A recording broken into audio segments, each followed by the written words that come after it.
What's going on, guys? Happy Halloween. We are back in studio for another episode of The Action Guys. Wow, you just did the whole thing on your own there. I forgot what I was doing. I could tell. Yeah, you didn't. I'm Andrew Guy. That's Ben Bateman. This is The Action Guys, and that's how we start our show. It's Halloween. Ben is scared out of sorts. I am so scared I forgot how to intro the show. I thought you might pick up on it and say The Action Guys with me. I wanted you to. I saw you digging your own grave. Pun intended. Did that scare and you? It frightened me, so I just let you go with it. It's a spooktacular episode. Don't do that. Ooh. For those of you on audio, you're going to be happy you're not on video. Wow, where's a great start? This is good. This is good. Well, it's Halloween, so I think we're going to do something different today.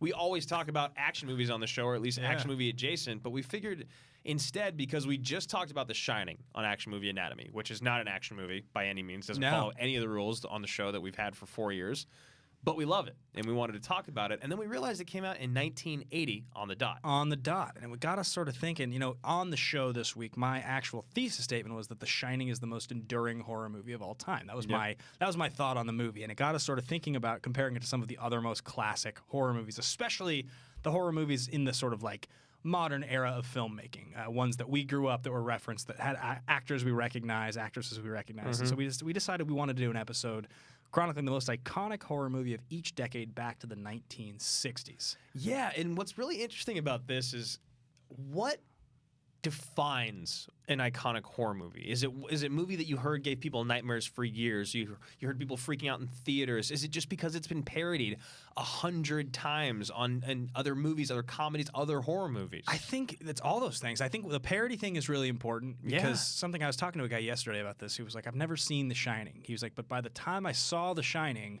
I had seen all the famous scenes in The Shining in everything from The Simpsons, The Shinin, to the two girls, like, at the end of the hallway, come play with us, the blood coming out, here's Johnny. Like, there are so many things about The Shining that have been referenced in so many different pieces of culture since its inception that you start thinking about the other movies that have had similar stories. And there's a big difference between a movie that just scared you a lot that you thought was great, and a movie that becomes like sort of part of the zeitgeist, the cultural conversation every single October 31st of what the horror movie you should be watching is. Right, yeah, and there's movies like Trick or Treat, that is arguably maybe my favorite Halloween movie to watch because it's 3 different Halloween stories that all kind of get intertwined. It's kind of funny, kind of campy, kind of creepy. Trick or Treat? Trick or Treat, yeah. And it has like Anna Paquin, Brian Cox is in it.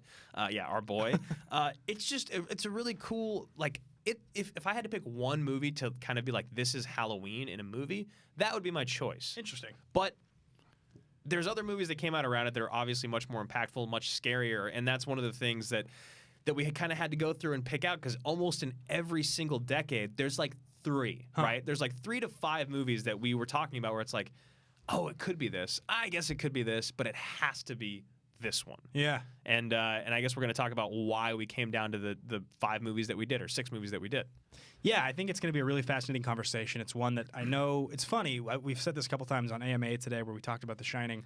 You grew up watching horror movies. You liked horror movies. It was a genre you liked. I started from like 16 to like 26. You watched a lot. I watched tons of horror movies. I kind of actively avoided horror movies because I talk about this a lot, but the sort of psychological profile of like the way your family raised you often defines the movies you watch. Yeah. Like what appeals to you. And my family just didn't really have an interest in it. So like aside from the sci-fi ones like Alien and Predator, I didn't have any, like, not even interest, just exposure. Like, they weren't movies that my family talked about or my friends or our groups of friends talked about, so I never watched any. But now, I'm going back and watch all of them, and you never watch them anymore. Yeah, I don't like to watch them anymore because my girlfriend doesn't like horror movies, and that's usually the person I'm going to watch a horror movie with. For some reason, when we're together, it's always like a drama or a thriller or something that we felt like we needed to catch maybe on the movies of the 100 movies you missed. Yeah. But for me, growing up, horror movies were romanticized in the weirdest way, which was that my 2 oldest sisters had loved horror movies, but they stopped watching them at some point because they started to scare the shit out of them. They didn't enjoy them anymore. My mother loved horror movies growing up. Sue Pack being the biggest horror fan is one of my favorite things. Isn't that crazy? You said it earlier today, and I was like trying to connect the dots, but I didn't make a comment about it. Yeah. Your mother is the sweetest person that's ever lived. Oh, and she's so easy to frighten. Like, she seems like the last person I would think of that would be seeking out like murderous So she has like stories, like 3 stories that have stuck in my mind. Yeah. And the first one is she was like, I saw Dr. Jekyll and Mr. Hyde in Korea, I believe, and she had carried an umbrella with her to the theater. Yeah. And she left it in the theater because she was so scared of the movie because Mr. Hyde carries around an umbrella. Okay. And so she left it there. The second one was that she saw Jaws. Yeah. And she watched Jaws, and she already can't swim. And so she was terrified to go to the ocean for like 5 years after watching that movie. The last one that she told me about was when she saw The Exorcist. And she has never watched another horror movie since watching The Exorcist. She said it gave her nightmares for 10 years, that movie. That's a fascinating one to talk about. I'm actually really excited about this episode because I think in the same way that no, I don't even think it's the same way. I actually think horror movies almost stand as their own like really, really important piece of film iconography in a way that almost no other genre really does, because I think you watch it once and it affects you in this really, like, it sears into your memory, the ones that really scare you. And a lot of people never have any interest in rewatching the movie that scared them so much. They carry around this memory, this feeling that this movie gave them. I think in a way that, like, when you watch a really great Oscar-winning movie, like, you usually want to go back and watch it again, unless it's like 12 Years a Slave. It's like really hard to watch. But a lot of them, even like Silence of the Lambs, is just one that, like, it's a great movie, and we will talk about in the 90s. I love that movie. That movie doesn't scare me in a way that makes me not want to watch it. But a lot of the scariest movies of all time are that way. Yeah, 100%. To where you've seen it the once, there's this vision in your mind of certain moments throughout, and you're just like, I don't want to relive that moment ever again. Even though I know it's coming, even though I know exactly what's going to happen, I still just don't want to put myself in that situation again. And I feel like the 5 movies or 6, what is it? 60s, 70s, 80s, 90s, and today. I wanted to do that. So it's 6 movies total. That was it. Reference to the radio. Old beginnings of action movie anatomy. So I want to start now and go backwards. Yeah, okay, that's a good idea. Is that cool? And before we get into the list, there's some shout-outs, some things that I want to talk about here. So the first one we're going to talk about is, of course, we are here on the Collider Podcast Network. You guys might be watching this on the Action Industries YouTube channel. You might be listening to it. Either way, the audio and the video version both exist out there. So if you're watching this right now, give it that thumbs up, like, subscribe, comment. Are we wrong? Do you think that you have a different movie from the decade that is the one that stands out? Leave your thoughts below in the comments so we can respond to you. We always love to do that. You can follow along with everything we do at Action Industries or on Twitter at Team Action Show. My name is Ben Bateman. You can find me at Ben Bateman Media. And I'm Andrew Guy. You guys can find me at Andrew Guy. And make sure you check out patreon.com/Team Action. We have a thing with generals. Generals is essentially, it used to be the highest level, but now we've got 5-star general and still commander-in-chief are the 2 higher levels. But we do a general's bunker before every single show that we do live, whether it's a live stream or the Action Guys. And we actually talked about 6 of them about this list. And they did some convincing. They reminded us of some movies we've forgotten about. But really, honestly, at the end of the day, they're just our friends. We've realized that we've done so many of these calls now. It's kind of just like, I feel bad. I don't want my mom to see this, but I talk to them more than I talk to my family at this point. I agree. I talked to the generals in the Army. I spend probably on the different chats like an hour a week, 30 to an hour FaceTime with most of them during the week. And like to the point that like when I've talked about stuff openly on stream, there's like problems in my life, I'm depressed, whatever. I'll get 3 or 4 private messages from these people that are saying like, hey man, just reaching out, want to make sure you're doing okay. Like they're our friends. They legitimately are.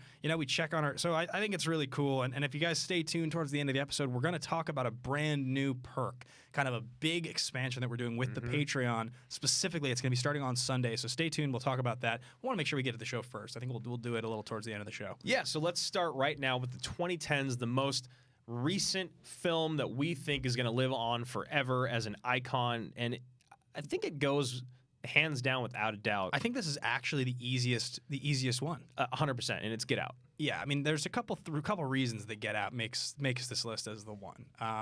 One of the things that we talked about on the show, Action Movie Anatomy, when we actually covered Get Out, was this is the most approachable film about race ever made, which is such an important topic and such an important thing to put into a mainstream film. However, it's in the context of a fucking horror movie that was nominated for Best Picture. Yeah. There are so many pieces to this movie that are like, it's insanely compelling. It's so well acted. It's so beautifully crafted, so well directed. Directorial debut from Jordan Peele. The sound design, the performances. I mean, the performance of the maid. Regina? Or no, it's not Regina. What is her name?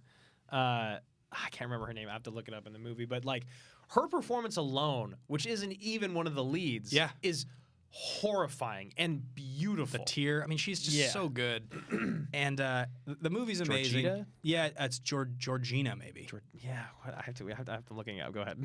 But it's a phenomenal film. Georgina, it does compare to some others. I mean, there are a few movies in the 2010s that have come out. We mentioned Don't Breathe when we were talking to the Generals. I really like that movie a lot. The Crazies came out in 2010 on the dot, and that movie was really, really big. People love I Saw the Devil, also 2010, but it's a Korean movie. And I think that, but it just doesn't feel to me like there's another horror movie that I can think of in most decades that's impacted me the same way. And I think one of the really interesting factors that we're going to look at when we talk about each film, most of these directors are defined by this movie, which is sort of crazy when you consider some of the people we're going to talk about. But Jordan Peele, from now until eternity, I will be shocked if he ever makes another movie that becomes as iconic as Get Out. Well, he's got the Sam Mendes curse. Yeah. Right? Your first movie is American Beauty. Your first movie is Get Out. Like, you can't... I mean, first of all, you usually don't want to get past that. It's not like Antoine Fuqua, director of Training Day.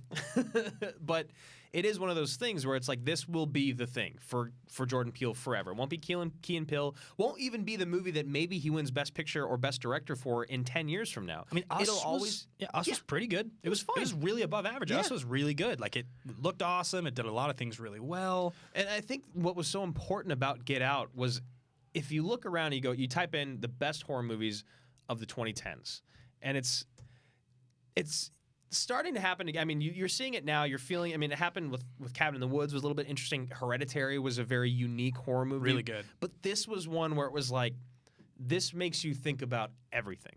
Horror movies, real life, social issues, racial injustice, like all of these things. And I don't know. I just don't think that there's any movie that can really hold a candle to it. I love Evil Dead. I like The Witch. Sinister was great. Don't Breathe was, again, a movie we talked about with the Generals. It's just, I think it's because of what we said. I think that its relationship to race and the fact that it was blended so well into a genre picture is the thing that makes the movie so important and does just stand above the rest. Like, as good as Hereditary was, and it's really fantastic. I mean, that's the other one that you mentioned to me that feels like it really impacted people. Like, people talked about that movie. But that's different. It felt like people talked about that movie like it was a really great horror movie, not like it was a really great movie. Period. Yeah, like a movie that changed filmmaking. Yeah, like hard to imagine you could achieve what you achieve and Get Out, and it's just great on all levels. So I think that we are in total agreement about the 2010s. Yeah, and just a real quick shout out to Betty Gabriel. That is the actress that played Georgina, and she is amazing. What's the scariest moment in Get Out for you? Excuse me. I mean, there's a couple. I think when they're talking inside about leaving, and you cut to outside and they're auctioning him off, and the silence. Yeah, that scene's real scary. There's a lot of that moment's really freaky.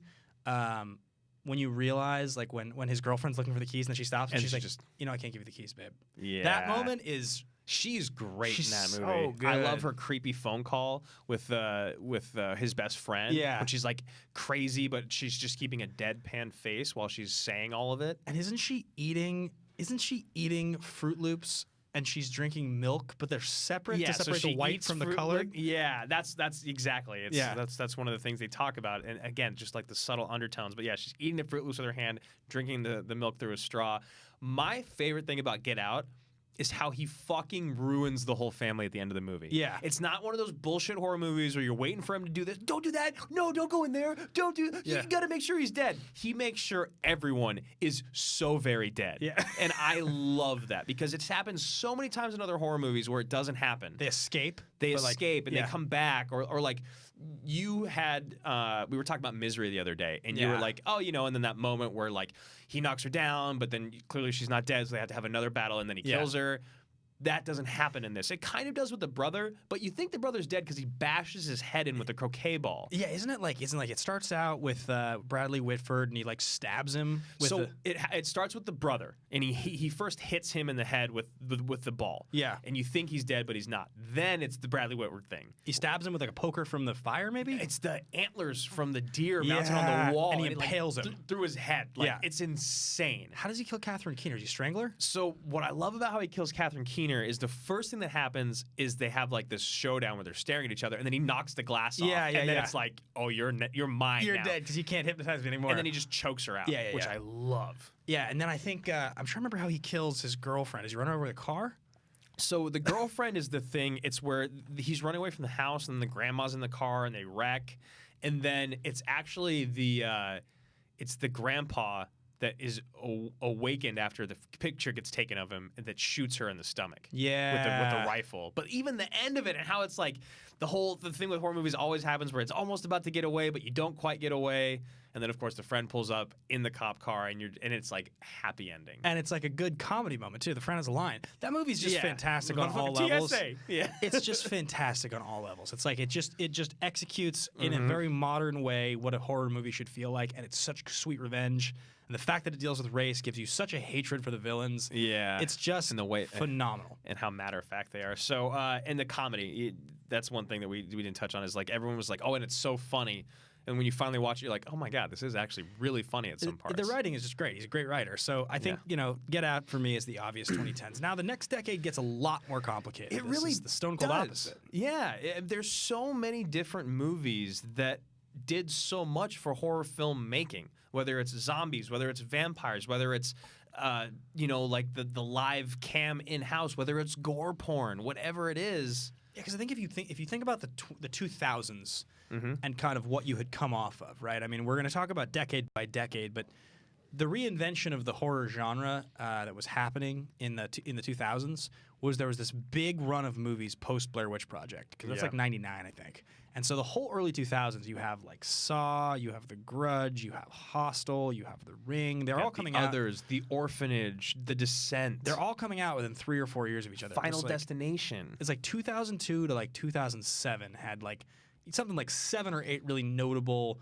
And I remember like each Halloween there would be like several horror movies that came out. I felt like all my friends in middle school and high school were all going to see these movies, in the early 2000s. And like none of them impacted me because I didn't care.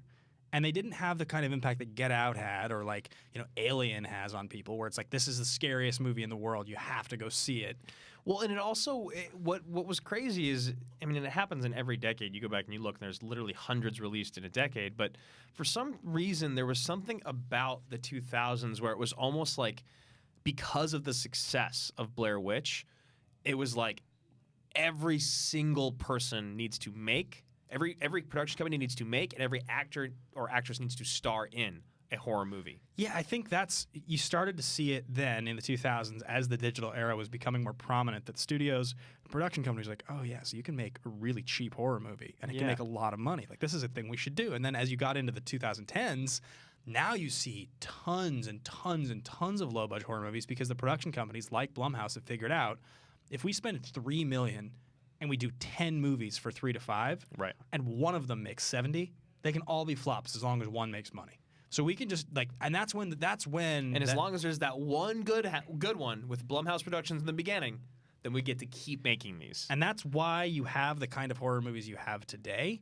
And it started in the early 2000s, which is why you had all those different Japanese horror films, and Korean horror films being brought over the United States. And so, yeah, the whole Asian horror movie influx in America was crazy, because I think one thing that I'd realized, because I'm Korean, I'm Indian, so I watched a decent amount of Asian horror movies once I started watching horror movies, and there was like this weird, like, I don't even know what word to use other than just like, there was something a little bit more fucked up about Asian horror movie filmmaking that we became obsessed with in America. Sure. There's this weird, disturbing thing about it, and I think The Ring and The Grudge were the first two best examples for it, because The Grudge specifically was remade.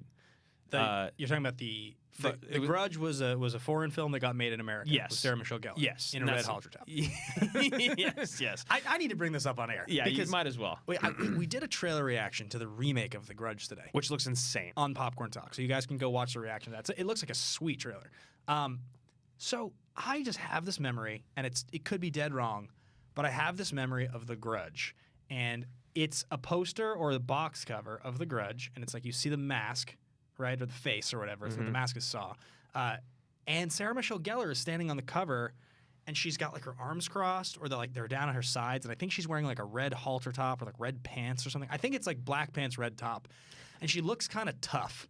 And I just remember that poster and being like, this doesn't look scary at all. This looks stupid. Why do I want to see Buffy? And she's like taking on the Grudge. She was like, but I can't find that anywhere. It doesn't exist. It's something I clearly just imagined or made up. Up until like 30 minutes ago, I thought you were just making it up, but someone else confirmed that they remembered seeing it. I mean, Paul Denuzio is like the literal hardest working, best person that's ever lived for action. He might have just been backing me up to back me up. He probably was. But I mean, that's my memory. And the weirdest thing is that one memory of that one movie has peppered that entire era of horror movies in my mind as all being kind of weird and PG. I do remember seeing The Ring. I did see Hostel. Because there was also like Ichi the Killer. There was Thirst. Ju-On was the original title of The Grudge. That's what I was thinking. There was Shudder. There was Wreck. There's all these movies. The Ruins. Yeah, but that wasn't an Asian one. That movie was real weird. But yeah, so there was that. Then there was the zombies, right? There was Dawn of the Dead. There was 28 Days Later. There was, go ahead. The late 2000s. Yeah, so those are all the zombie movies. The late 2000s, what that was, is they started remaking all the ones from the 70s. Yes. So, like, do you remember the remake of Prom Night? It's like 2008 or 2009. Yes, John Scheck is the killer. He's our buddy. He was really good. Yeah, the Mist they remade. The Mist. Yeah, Prom Night. There's the Halloween remake. Was a remake. Strangers was a remake. Texas Chainsaw Massacre got a remake. Yep. Almost all of them got remade at like 2007, 8, 9, 10. And then there was also the vampire thing. And honestly, Let the Right One In arguably is just the best horror movie of the 2000s. The original. I agree. I love that movie so much, but there were all the other vampire horror. So it was like what it felt like in the 2000s. And of course, the gore porn thing with Hostel and Saw. It felt like we just didn't know what we wanted specifically, but we wanted everything gnarly. And yeah, so then when I look at all the movies from the 2000s, it's the hardest decade to decide. It doesn't feel like it has the iconic one. For me, the one that comes to mind that has, because like I think about this, the older you get, the more clear it is which one has, right? Mm-hmm. That's the difference. It's like we just so happen to have one that was nominated for Best Picture this decade, so it's easy. It's much harder when you're only 10 years removed to really decide which one do people still talk about today. And the answer to that question is people definitely still talk about 28 Days Later today. That's one of the most iconic zombie movies ever made. And it's not surprising it's made by one of the great directors. So to me, 28 Days Later is pretty high on the list. Mm-hmm. A lot of the other ones we talked about that were famous I've seen, but they feel like they're famous in the horror genre, not in the great movie genre. Yeah, like another really, really big one is The Orphanage. That's one that Mark Riley and I were just talking about. Produced by Guillermo, right? Yeah. Produced by Guillermo. There's also The Descent, which is a really, really popular movie. I love that movie. I've seen it so many times. But I think I have to go with you in saying a 28 Days Later just because it's the same thing we just talked about with Get Out, where it's actually just a beautifully, really well shot, acted, directed. It's tight, it's clean. Some people say the third act gets a little crazy. I actually like the third act. It's grown on me since I've watched it more recently. But it does feel like that movie was something special for being more than just a horror movie. Yeah, it feels like the most undefined decade. So I think that would be my mark would be 28 Days Later personally. And it was also one of the first times we'd seen zombies like that. The scary, very fast, crazed zombie. Because it has what that movie has that some of the others don't have, and you and I have talked a lot about this, is the famous Brendan Gleeson scene with the drop of blood in his eye. Yes. Which is my single favorite scene in the whole movie. It's so good. And it's actually directly ripped off in Train to Busan, which is really interesting. Right? Yep. At the end of the movie, you get a very similar moment. Mm-hmm. But I'm so happy we've both watched that movie now to be able to reference it. We can reference Train to Busan. But specifically the blood drop in the eye as Brendan Gleeson's basically, he's like, I've got about 35 seconds until I'm going to be crazy and want to kill my daughter. And I have to tell her I love her and to get away from me. And then to get away. And that scene is so heartbreaking and so well executed that it's like his character, honestly, is enough to just... He's a great actor, and that's a great movie, and that's a great scene. And the arc he has from the beginning, when you first meet him, he's still kind of playful and fun with his daughter, to that moment when he's telling her to get away, and then he's immediately taken out by the soldiers, because that's exactly what it is. You are no longer Brendan Gleeson, our friend. You are now an evil, horrible zombie. So I think there's so much we could talk about. Yeah. You know, I think the one other thing from the sort of horror gore genre is that, unless I'm mistaken, The Walking Dead started. I know the comic book series came out in like the 2004-5 era. I want to say that the TV show debuted in like 08, 09. It looks like it's 2010. It's right on the edge. Okay. Yeah, it is. Because it feels like the modern era, basically like the modern era has given us premium television, which has invalidated the effects of some of these movies as being these event movies anymore. Like horror series, it's a very popular thing you can do with a streaming series. Like Walking Dead arguably is like the 2010s one. Like the show The Walking Dead is like almost as iconic as Get Out at this point. God, it was so good. It was so good for so long. So that's our horror movie for the 2000s. We're going to go 28 days later. Obviously, there's so many other movies that we love that we just mentioned. I got to watch The Descent, apparently. It's so good, dude. I love The Descent. And I just have to say it now. I miss a question about The Descent in an upcoming match. Doesn't decide anything. It's just, and like the way they describe it, it's I am so mad that I can't get to the name of it because I know it's the only movie that they could. It's literally like a group of cave divers for someone's birthday gets trapped underground and then is chased by monsters in this blank year's horror movie. I can't remember exactly what year it came out. I mean, we're just revealing shit now, but when it was given, my guess was The Cave. Yeah. And apparently the way it's described, it could actually be either movie. It could be either one. Yeah. Because I think they came out the same year also. But I can't get there in my mind, and I'm so mad that I can't get there. Because you love the movie. Because I love the movie. I've literally seen the movie over 20 times. Yeah. It was just one of those. So, yeah, we should watch The Descent. So moving on to the 90s, this is a really fun conversation because there's really only a few movies that really come up a lot. People talk about Event Horizon is a big one. Blair Witch is a really big one. But there's really two that we felt like were 1A and 1B. And this is, Silence of the Lambs won Best Picture in 1991. That's in 92 for a film released in 91. It's one of the only sweep movies, picture, director, actor, actress, and writing, the big five. So it's very iconic, very famous. It's the shortest amount of screen time ever for a Best Actor win in Hopkins, one of the ultimate iconic villains ever to be on screen.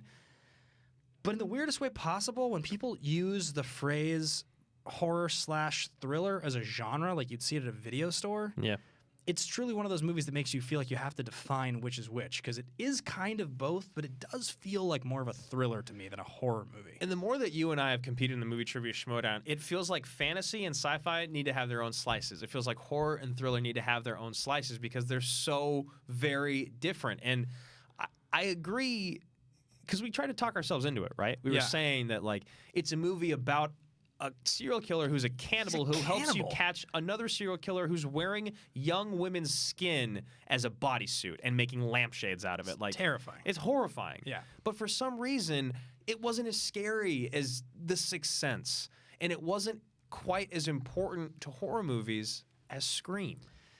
Yeah, it's weird. Like, so this is the most interesting decade, I think, of all, because by Scream is 97 or 96? 96. 96.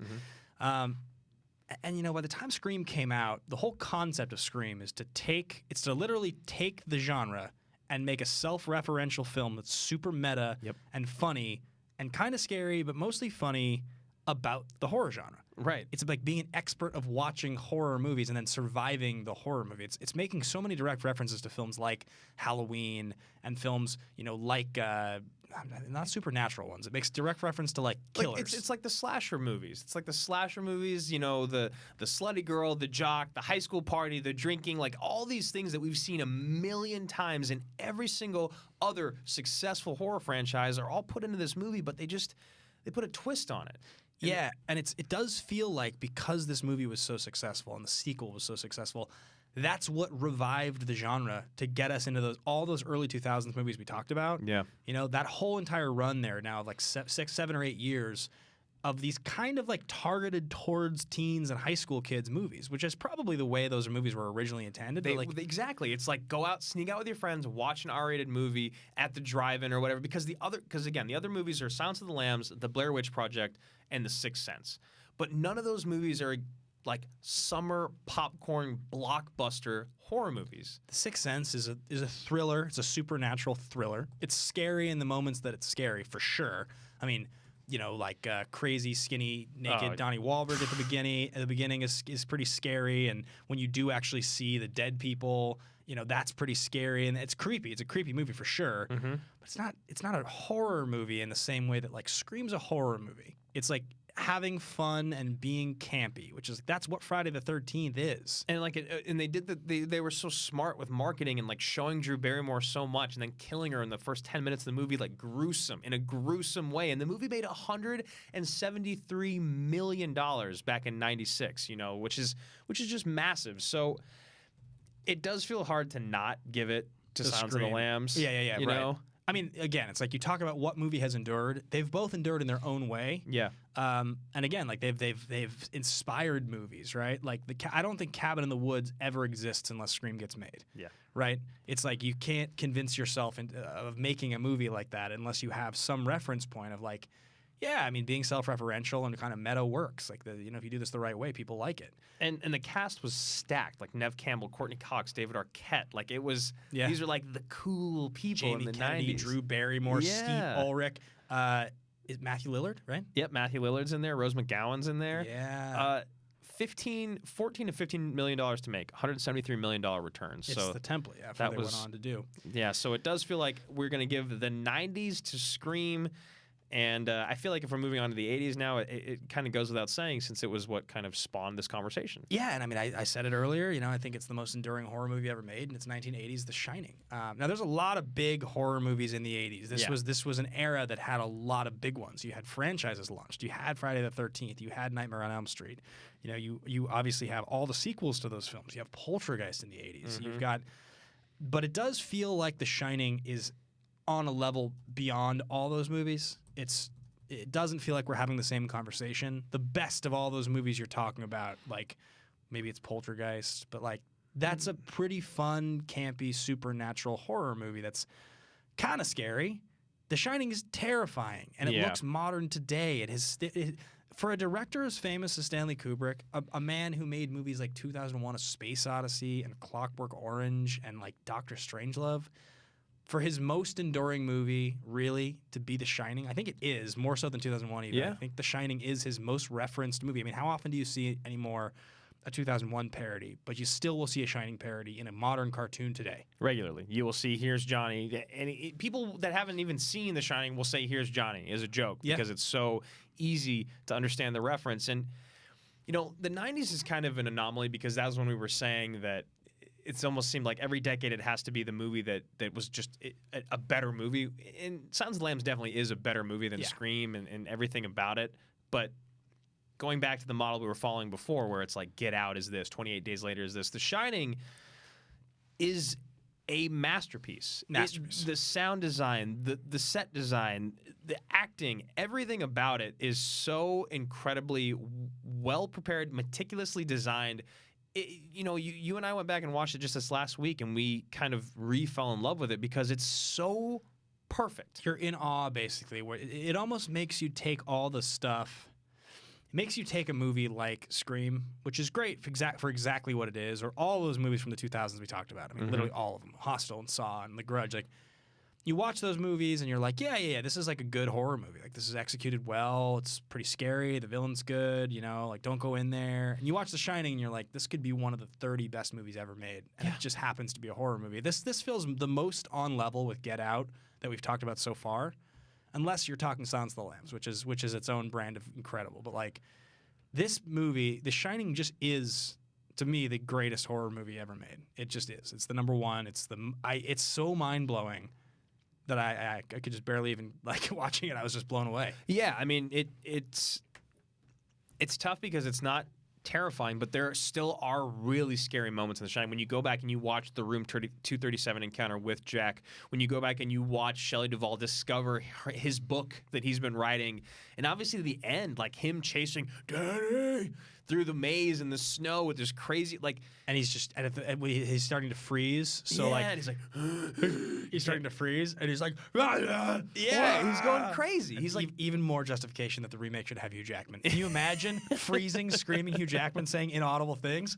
I like, there's not many things I can get more on board with than thinking about Hugh Jackman playing Jack Torrance. But you agree that he needs to be Australian? Yeah, he should be Australian. Make him American. No, he needs to be his Australian writer, sweet man, good father at the beginning of the movie that just got drunk once, way too drunk, hurt his son, and that's it. And then Hugh Jackman would be so good. But yeah, the Shining is arguably the best horror movie ever made. It really is. People still say that to this day, and I'd love to hear what you guys have to say about that down below in the comments. So now as we get into the 70s, it gets a little tougher because in the 70s, it's another decade that's removed from us. Like, we were born in the late 80s, so it feels not quite as right on the nose. But the 70s also had the start of a handful of franchises. You had Halloween start. You had Texas Chainsaw start. But you also had movies like The Exorcist. Yeah, I mean, The Exorcist does feel like if The Shining is the greatest, feels like the modern horror movie was started by The Exorcist. Like, it does feel, and again, when we talk about each director, and Jaws in 75 too. Yeah, Jaws it's sort of a horror movie. It feels less like a horror movie than The Exorcist feels. It doesn't feel scary. It feels awesome, scary in its own way. But I mean, truly, like The Exorcist is a freaky movie. Like, you have a head turning around and like vomiting and the devil possessing the young girl. I mean, The Exorcist basically started a whole genre. The entire exorcism genre. There's been like 25 of them now. Yeah, I mean, all different Exorcist sequels and just different movies where like a person is possessed by a devil, by a demon of any kind. I mean, Hereditary, Payman, like all of that comes from The Exorcist. Yeah, it's all like basically been popularized. The original possession movie. Yeah, and it's terrifying. And, I think about some of the other scariest movies from the 70s. You think about the first Alien. I was going to say Alien. Those were the two for us. It was like Alien and this. Alien and The Exorcist. People say the Alien is the scariest movie ever made. That was always for a long time like what the poster would say, right? Mm-hmm. But like, it does feel like the actual horror genre. It's kind of the important distinction of like sci-fi versus fantasy, horror versus thriller. It's like sci-fi horror. Event Horizon is one you talked about from the 90s. I do remember my brother saying to me, like, I saw this movie Event Horizon, man, it really freaked me out. He's 9 years older, so I was probably like 9. I always thought that movie was going to be like the scariest thing in the world to watch. And there is something about sci-fi horror that is beautiful in its own way.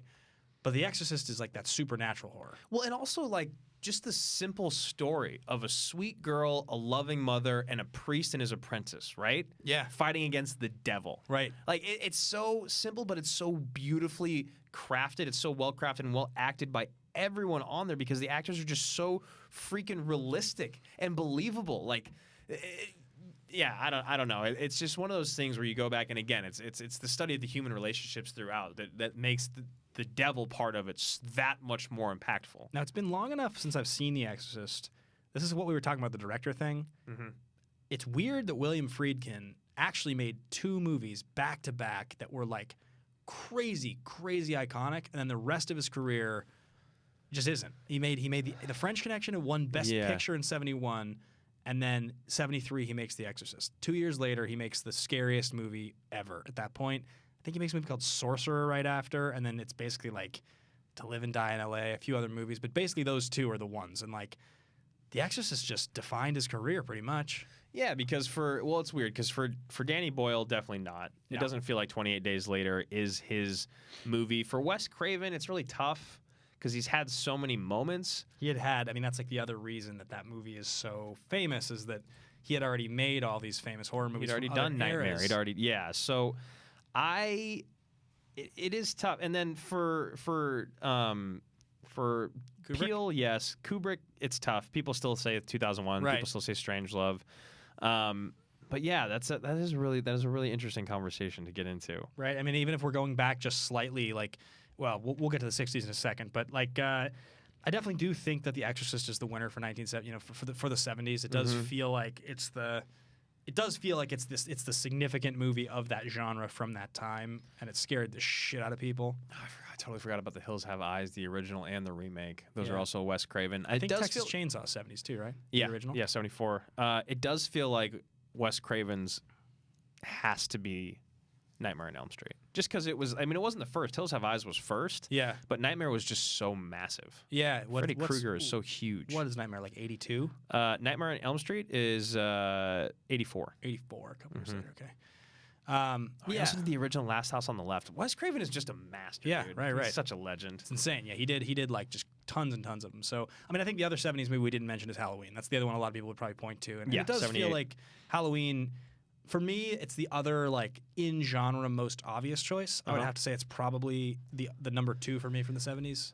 Yeah, it's so tough because these movies, they have the curse, and The Exorcist has had the curse of having sequels as well, but then it's also become like the exorcism of Emily Rose, and you start to disconnect once again, where it's just like Halloween has been remade like 30 times now. Once by Rob Zombie, they just got, again, the reboot a couple years ago, right? Yeah, by David Gordon Green, and there's a sequel coming out. Right, and so it's like, for me, it just feels like too much was done to keep Halloween really up there in the top of the 70s. I mean, relevance is such an important thing. If you don't remake a movie with quality or reboot it or find a way to bring it back, then it doesn't live on with modern audiences, and writers don't talk about it, and podcast hosts don't talk about it, and it goes away.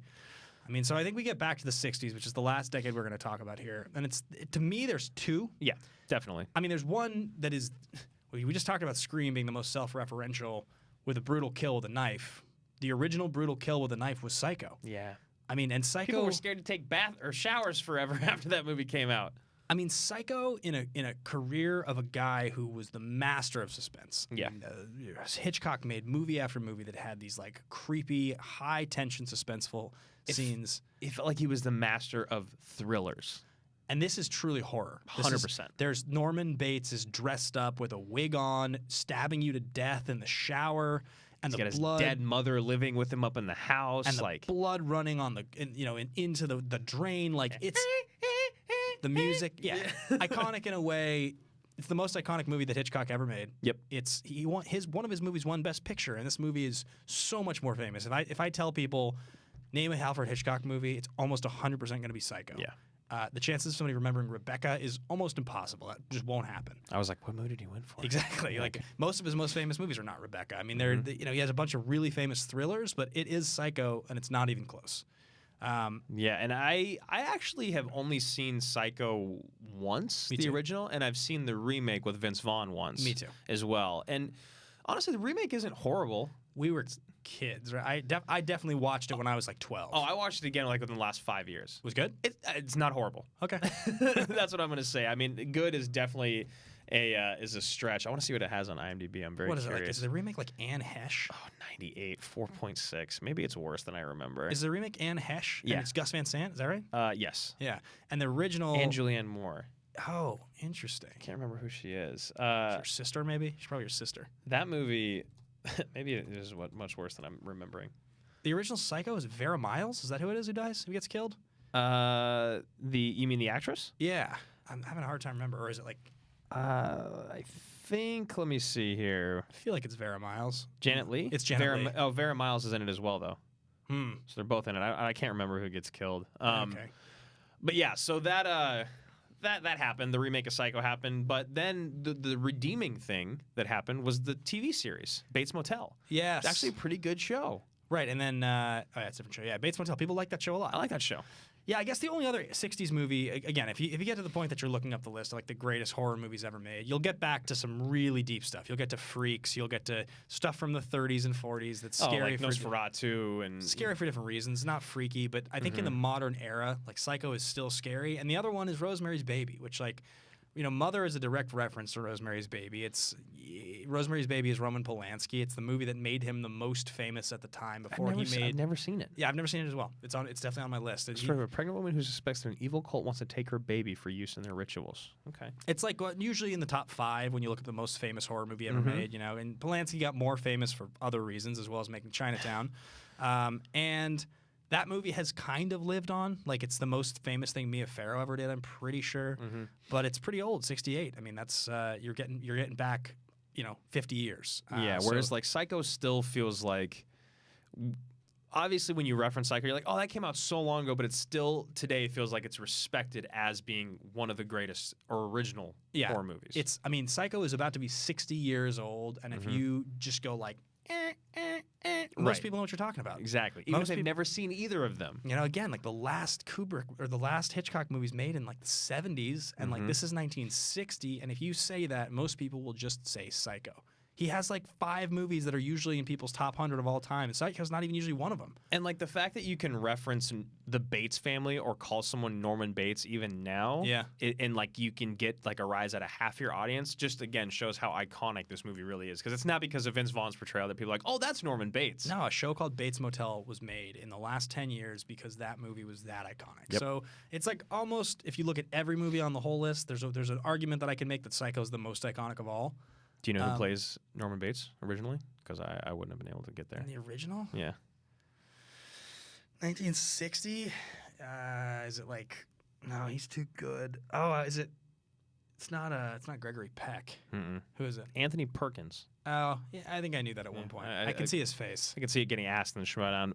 But yeah, guys, so those are our horror movies. The most iconic horror movie of every decade. 60s, we're going Psycho. 70s, we are going The Exorcist. 80s, The Shining. 90s, Scream. The 2000s, we're going with 28 Days Later. And of course, the 2010s, the most recent, Get Out. What do you think of our list? Let us know down below in the comments, or you can @ us at Twitter. I'm at Andrew Guy. This is at Ben Bateman Media. Let us know what we missed. Let us know what we're overlooking, or just let us know how great our list is and how perfect it was. Yeah, thanks for watching. Thanks for listening, guys. Leave your thoughts, comments below. Subscribe to the channel. And one quick shout out on the thing I mentioned earlier, patreon.com/Team Action. If you have an opinion about The Shining, something like that, this Sunday at 8 p.m. on patreon.com/Team Action, we're going to be doing an exclusive show just for our patrons with our patrons. So what that means is I will be competing against 4 patrons. The patrons asked to compete in this are going to be at the captain and above level. So go check out our patron. That's the $25 a month and above level. There's a big group of people. The question of the week is going to be, what is the greatest Jack Nicholson role of all time? Each of us will make a pick. It'll be like a movie fight style debate. You'll get a minute to have an initial argument. You'll have a rebuttal. You'll get to go against the other competitors. This will all be live online, 8 p.m. It'll be only shown to the patrons. And the judge of this very first one is going to be Drew. It's going to be me. And honestly, after doing this episode, I would love for the following episode, which will be 2 weeks later, we're going to do this twice a month, bi-weekly. I want to know what the most iconic horror movie of the 2000s is. Yeah. I really want to know. I want some people to come and convince me, because after doing the show, after talking to them out there, you in here, doing all the research, I still don't 100% know you're gonna be making your case for The Descent. I can't wait. I really am. I really will. So guys, that's the new show. Go check out patreon.com/Team Action. Even if you don't want to go and be a part of it, we're gonna randomly select every single show one patron at any level below the captain level. We're gonna invite you on to the show to be a part of it. So one time every single 2 weeks, one patron at any level will be a part of it. The rest of them will be captains and above versus one of us. Get involved, get excited, and thanks for watching the show, guys. So we'll be back same time, same place next week. Yeah, thanks as always. Bye.